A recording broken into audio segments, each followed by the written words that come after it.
Started. My name is Steve Mallard. I teach at the Tennessee College of Applied Technology in Shelbyville, Tennessee. Yeah, you do. Oh, okay. All right. Anyway, I've been teaching for about 17 years, and I want to talk about education, and I'll get a little fired up in just a minute. I can speak without my PowerPoint, but it's going to take just a few minutes. We're trying to get it up. Our program recently was invited to Washington, D.C. to go to the White House. We actually won #1 in the world on Tech Target.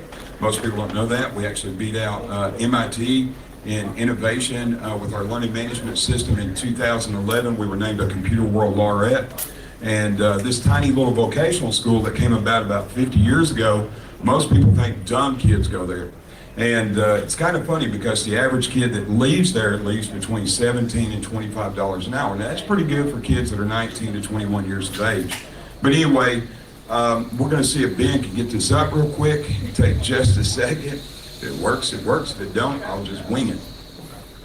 Are we good? You upload? Come on, Ben. We'll see. Okay, we're going to be all right. Jury's still out. All right, let me ask you guys real quick while we're waiting. How many of you guys would consider yourself, and I want you to be honest and don't be embarrassed by looking around other people, would you think that you're a computer expert in your own way? In your own way. And don't be modest. And here's the biggest thing. You go to PhreakNIC or you go to Black Hat or a lot of the other places that I attend, and no one ever considers herself an expert because the computers are so diverse today that you've got everything that's out there. So as an educator, in 1999, whenever I first started at the school, they were saying, you know, what are you going to teach? We're going to teach A+, how to make computers, how to load Windows, and it was very, very basic. And then if you look at the progression that we've had over the last 15 years, the biggest thing is, now how do you teach computers? Well, the biggest thing is, it's a lot of people say you get a 4-year degree. How many of you guys have a computer science degree? Anybody? Okay. And, you know, here's the thing. When you look at degrees today, what you're actually looking at is how much did I train myself and how much did they train me? And Mike Rowe from Dirty Jobs actually supports technical education. Now, I'm not in here to knock universities or community colleges or what have you. What's happening in information technology today is we are not seeing the value behind IT people in what they've learned on their own. If you begin to talk about the programming languages that are out there, if you say PHP, ASP, it's okay. I can go with the cutoff thing. I know what's up here. They don't care. And here we go, guys. Let's go back real quick. It's the resolution is. Is it the resolution? That's a technical hack. There you go. There we go. Technical hack. Somebody's going to be chopped off. All right. Just to back up a little bit, these are some of the awards that we've won over the years. And is our school teaching the right way? No. Our universities and community colleges teaching the right way? They are not. Some of them are, like MIT, Caltech. There was a guy named Michael in here. The guy before him was from Georgia Tech. And I think they're teaching a better way to learn computer science. And I'm going to explain that. When we go forward, computer history isn't important. You know, whenever you walk into a computer science class, they start talking about computer history and what happened in 1960, 1970, 1980, and the next thing you know, you feel like you're in a history class. All you can wait for is the labs and the hands-on. Most people are going to be hands-on learners anyway. So, you know, what do we need to teach? We need to focus on lecture and what is happening in the industry. What do we need to be producing? System administrators, programmers, database folks, the whole 9 yards. And we need to focus on hands-on. I'm going to tell you about an adventure that I had with the Tennessee Board of Regents when I'm talking to my boss and his fears of facing those folks. You know, I went to him and I said, I want the freshman students to be put in with the senior students. And the reason I want this to take place is the senior students can educate the freshman students. And when they do this, it's going to produce a round robin effect where they see everything 2 or 3 times. Now, as we go forward, this is going to make sense. You know, now let me tell you guys about Middle Tennessee State University, and this is all going to tie in. It's going to make sense in just a minute. I went over to MTSU and we did a capture of the flag, and we did it with the Department of Homeland Security. And when we did this, all these folks were coming in, and I was going around and I was talking to people, and I was asking, where did you go to school? What do you do?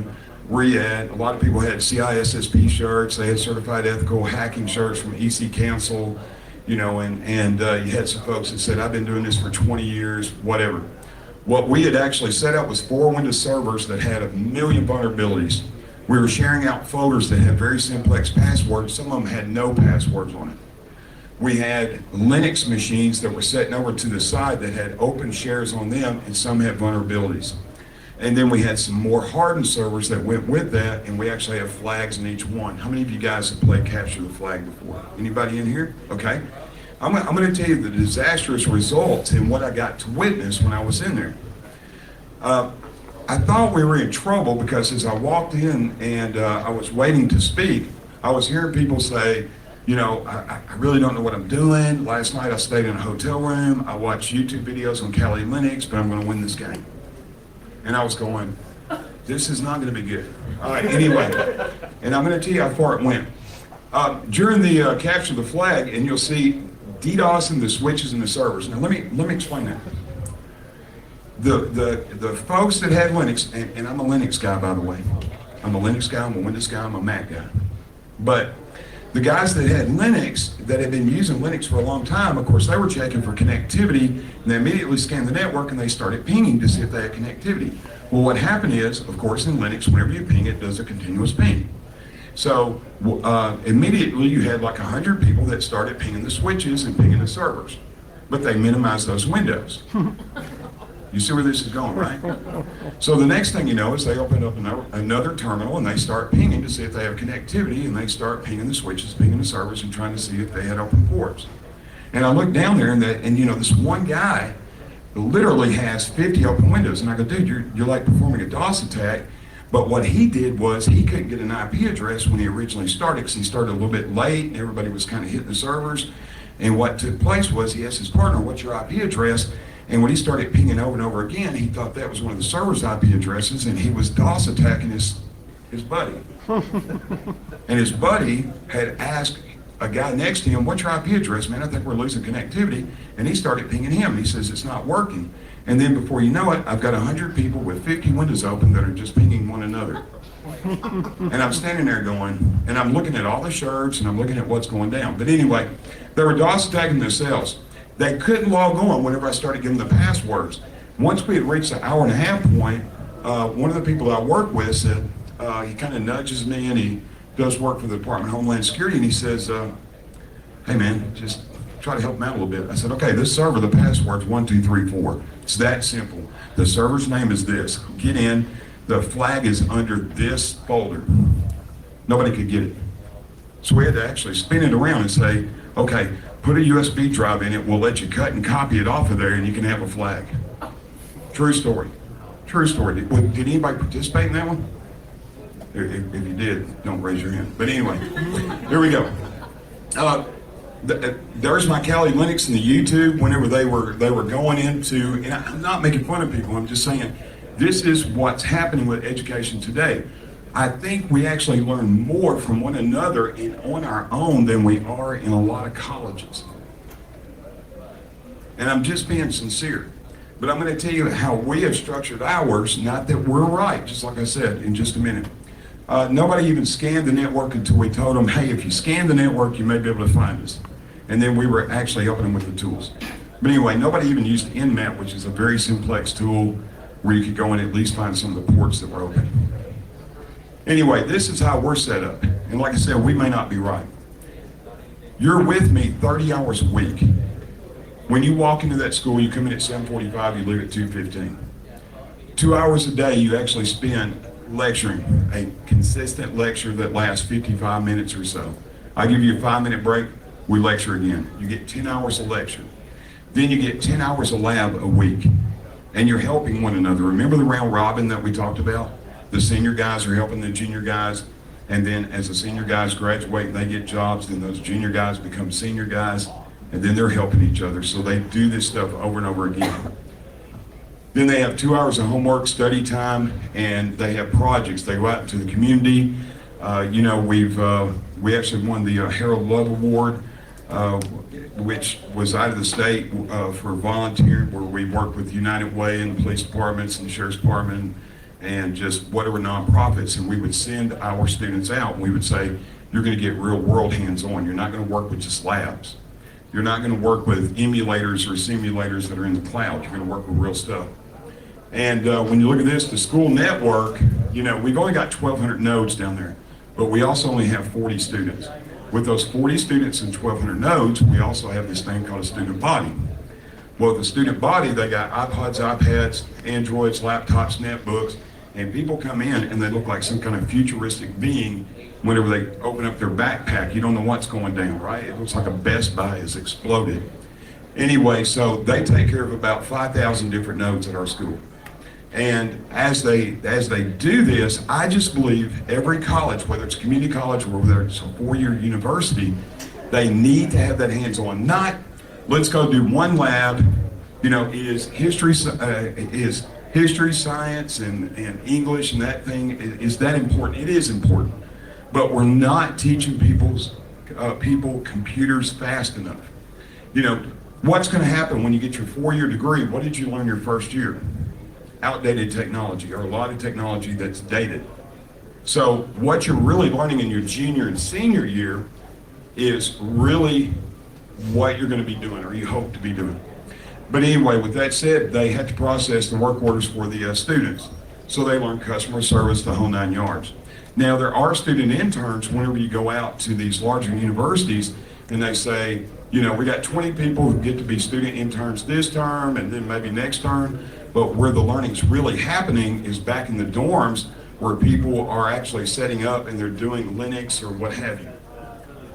Anyway, and they need a better focus on hands-on. That 2-hour or 3-hour lab or even 6 hours of lab is just not enough during the course of a week. So we took off and we started doing really good because we were doing these labs and we were doing everything, and then we started having employers that were leaving Atlanta and leaving Nashville, and they were coming to Shelbyville, Tennessee, a little tiny town in the middle of nowhere, and they were coming up saying, I want your people, which is really good for us. But but this moves over into the workplace too. Today in the workplace, you know what they want? They want the new guy with the least amount of money with 20 years experience. Am I right or wrong? Yes. And the thing that we've lost is we've lost mentorships. When we go into a place, because how busy it is now with mobile devices, the complexity of switches, the complexity of cloud computing and the servers and things that we have, and because most of us are understaffed, even when they say the new guy's with you, it becomes it becomes that, when we should really be mentoring them and telling them everything. And there's a new thing in IT. Whenever we look at people, you know, and they're new, you've got to remember you were that person at one time. And we're trying to get out and tell employers and tell IT people, when the new guy's assigned to you, we're trying to tell the employers, you're not going to get 20 years experience for 40 grand. You're not going to do it. And we also try to tell the people who work in IT, whenever we go around and we speak, be patient with people. You know, just because you know PHP or you're doing .NET or whether you're spinning up a VM, that we need to stop and train those people. But anyway, let me go forward, I'm sorry. But the other thing that we need to do, moving into the security side of it, because everything is focused on security now, is we need to expose students to hacking tools. Now, several years ago, about 7-8 years ago, I looked at my boss and I said, hey, we're going to run Wireshark on the network. He goes, okay, sounds good. And I'm going to let students do that too. And he goes, yeah, it sounds good.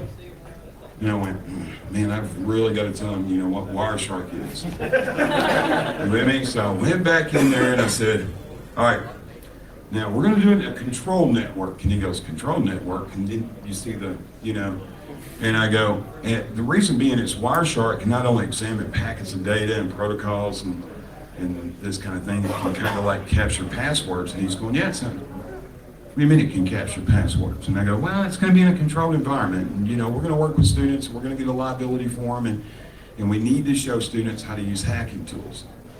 And I don't know why my boss says, you know, I was reading that this university got broke into and this and this and this. And, yeah, it sounds like a good deal. And I said, and we're going to run a little MMAP too. And he goes, yeah, it sounds good. I said, and some NESs. How about some FOCA and some ZAP? And he goes, whatever you want to do. All right, and I said, let me email you what these things do, man. Let's make sure we're good, because it's going to be in a controlled environment. So anyway, here's the biggest thing. The reason we need to teach people about hacking, and the hacking goes far outside of how to break in or how to exploit software or find the vulnerabilities in a server. It also gets into letting those students experiment, just like all through PhreakNIC, where you see different things. And, you know, if a student says, hey, I've got an Arduino or I've got a Raspberry Pi, and I'm like, bring it in.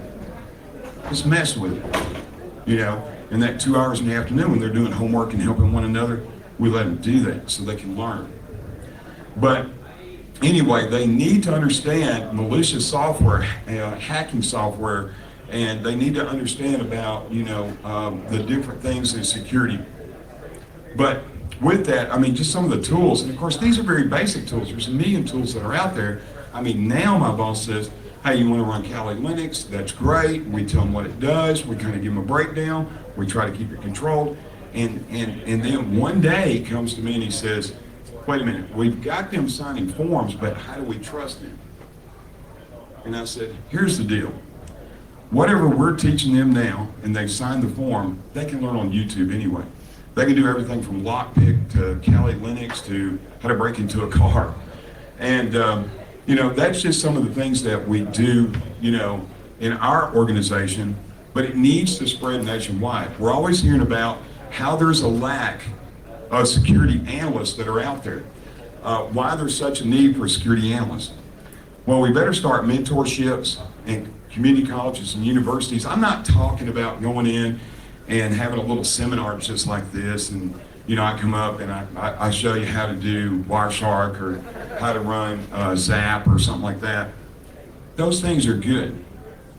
And it's great to hear from experts. A lot of experts here at PhreakNIC, especially over at Black Hat, you know, over in Las Vegas annually, and all the different things that happen throughout the United States. But we better start teaching it as a formalized, as a part of formalized education, because we're going to lose America's infrastructure. And something's going to happen where we have some kind of where we have a power grid go down, or we have a water system that becomes contaminated, or we're going to have something in manufacturing, or we're going to have even more of a loss of data. And you know, if you look at statistics and you go up to the Identity Theft Resource Center, do me a favor, from here over, stand up, just for a second. Everybody from here over, stand up. Right there, stop where you're at, about right there. Your identity's gone already. Go and sit down. Your identity's gone. It's just that the hackers have chosen not to use it. Think about it. We live in America, we live in a place of complacency. And you go, wait a minute, what do you mean complacency? I care. You know, we can complain about people violating our rights, but we can go to Facebook and we can like every article that's up there and click on every virus known to mankind, right or wrong. Right. We don't, you know, we've reached a point that we care about security, we care about privacy, but we're not really doing anything as far as formalized education to really train people. And we're consumers. You know, I'll guarantee you, everybody in this crowd probably has heard, you know, you need a VPN anytime you connect to any type of wireless that's open wireless. And as I walk around, people are just logging into the hotel wireless left and right. I'm over at Starbucks, and you know, I see people just logging on, trucking right along. Are you following me? But anyway, so we show all these different things, and we show students how to use SAP, FOCA, MMAT, Wireshark, all various different types of network scanners, but we don't do it in just Windows, because we figured out real quick and fast that even though Windows runs 90-something% of the market, that share for Linux being in the enterprise, getting into a data center and getting your more complex jobs was going to be very important for somebody that was going to be in security or networking. So, what do we need to expose our students to?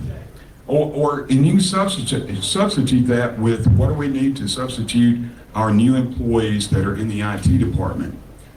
They need to understand group policies, hardening software, switches, spectrum analyzers for wireless. They need to understand those very basic hacking tools such as Wireshark, because a lot of times, and I'm going to say Wireshark probably a dozen times, but when they see Wireshark and they see how it can capture a password and how easy it is, or if you use Cain and Abel and show them how easy it is to poison, somebody DNS or ARC poison them and send them where you want them to go, and that really wakes people up. I mean, this is our school, but if you look at it, those little colors that you see around it, that's a student's KML file that he produced for Google Earth. But we need to do that in every school. And we need to start early where, this is just an example where we cooperate with law enforcement. We tell them, hey man, we're going to do war walking. Students are going to be using something like Vistumbler. They're going to be using GPSs. They're going to be mapping out wireless so that they can see where the isotropic radiator is, so that they can have an understanding whenever they're using security why WPA2 AES is not good enough.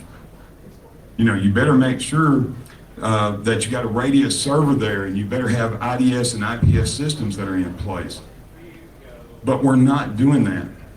Go through and look at a typical college curriculum, and you go through it and it says, learn Java. So you commit an entire, 2 semesters or 3 credit hours of learning just Java. That's a good thing. But you got Java, ASP, you can just go through those like a million miles an hour. But, if we're going to teach Java, we better teach Java security. If we're going to teach .NET, we better teach .NET security. If we're going to teach SQL, we love to teach databases in colleges. This is how to make a database. This is what a table is.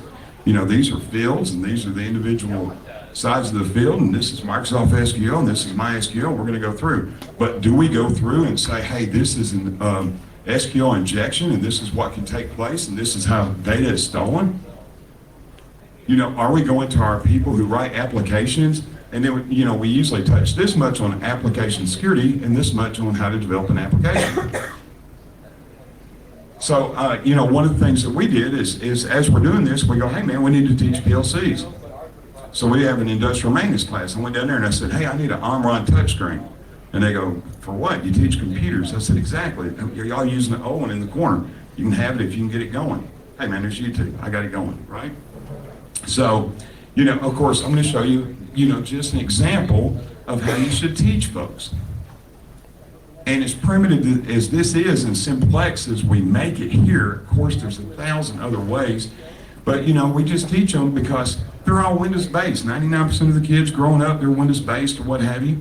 And then you say, hey, this is Soft Perfect Network Scanner, and we're going to scan these IP addresses. When you scan them, look these MAC addresses up, find the MAC addresses. What do you see? What goes to Omron? What is Omron?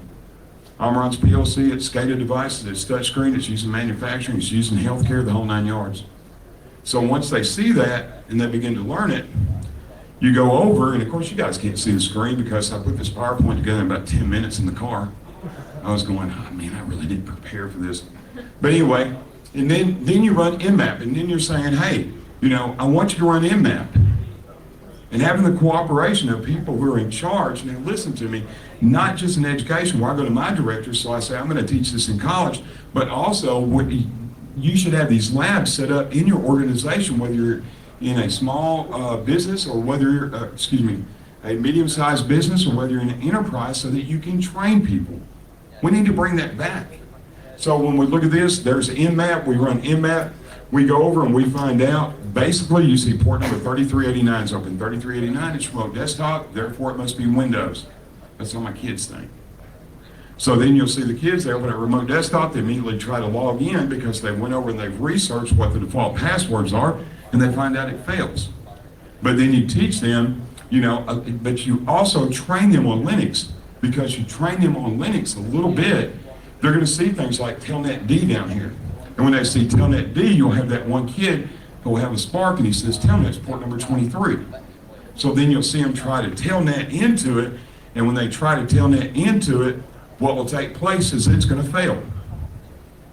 And they go, why did it fail? Well, if you look, it's 3389. Basically what online did is they changed Telnet's port number. You can Telnet in, go to the IP address, and put the port number in. And of course, this just shows the OS where they find out that it is Linux.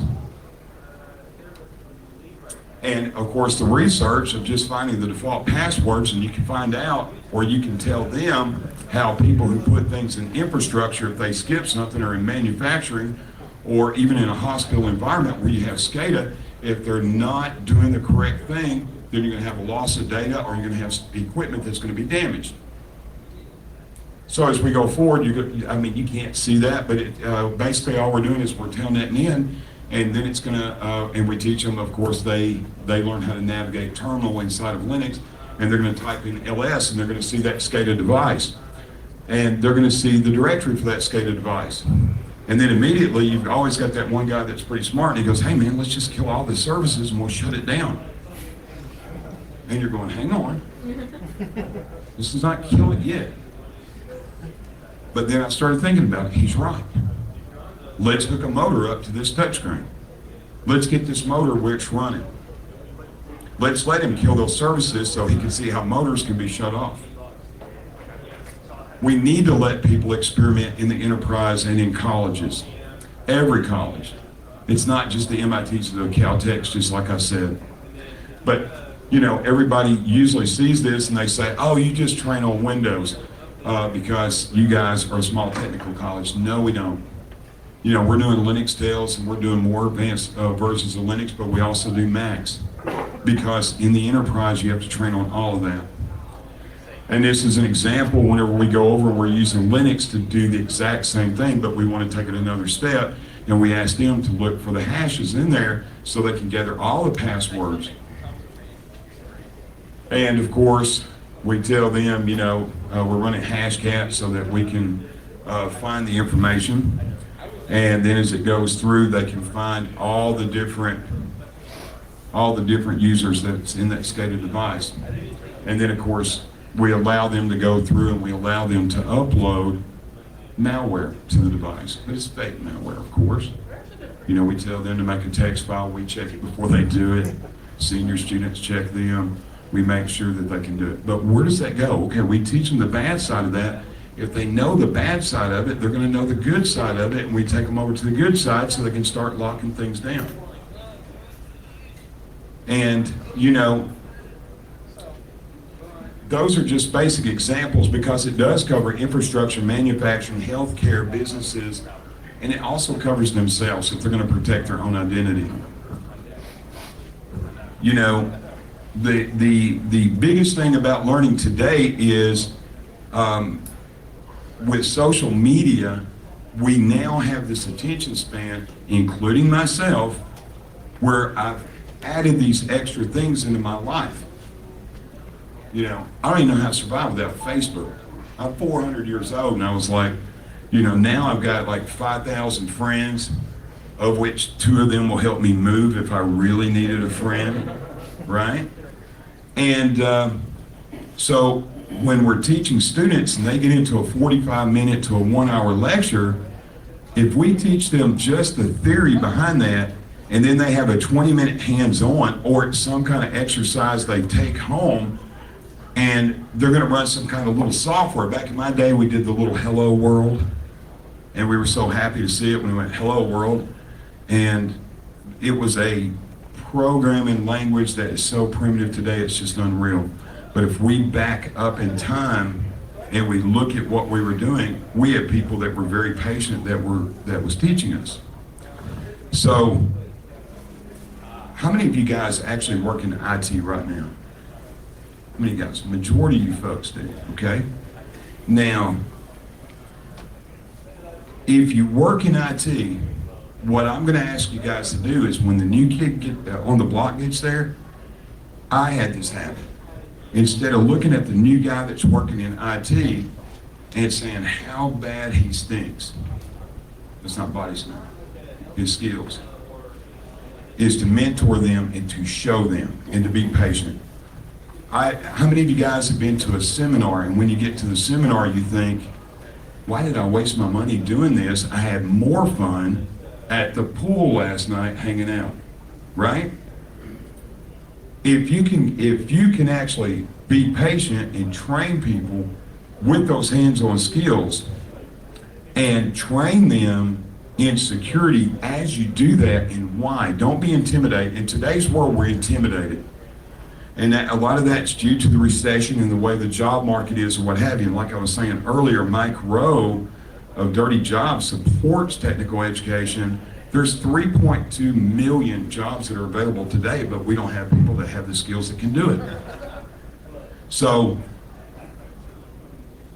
whenever we're looking at training these folks and going to seminars, make sure the seminars provide you with hands-on. Make sure that when you do training, make sure you have hands-on.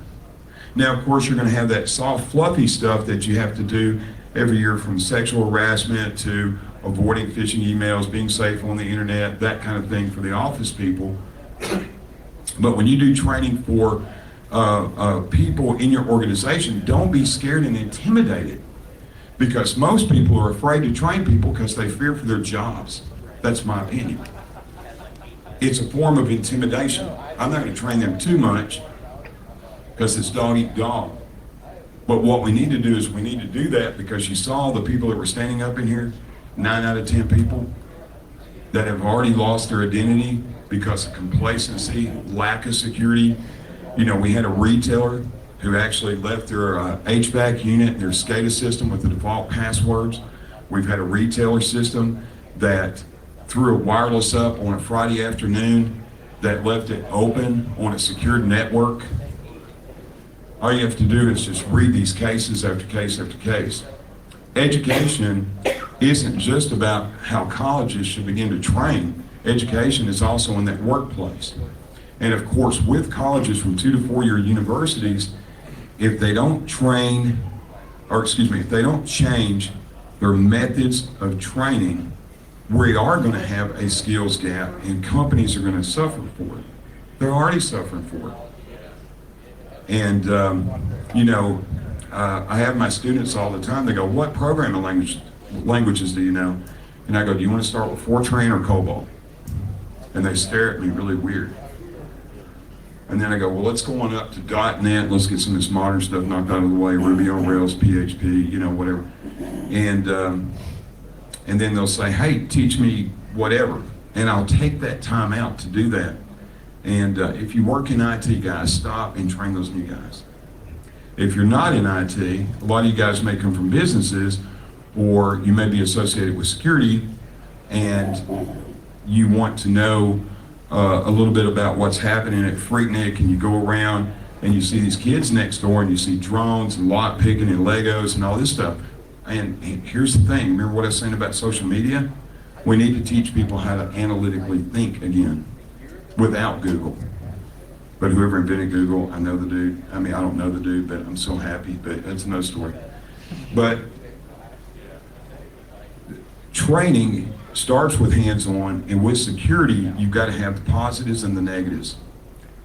What we recently decided that we would do is we would introduce real viruses into that network. Not our school network, so don't let me be misquoted, into a controlled network.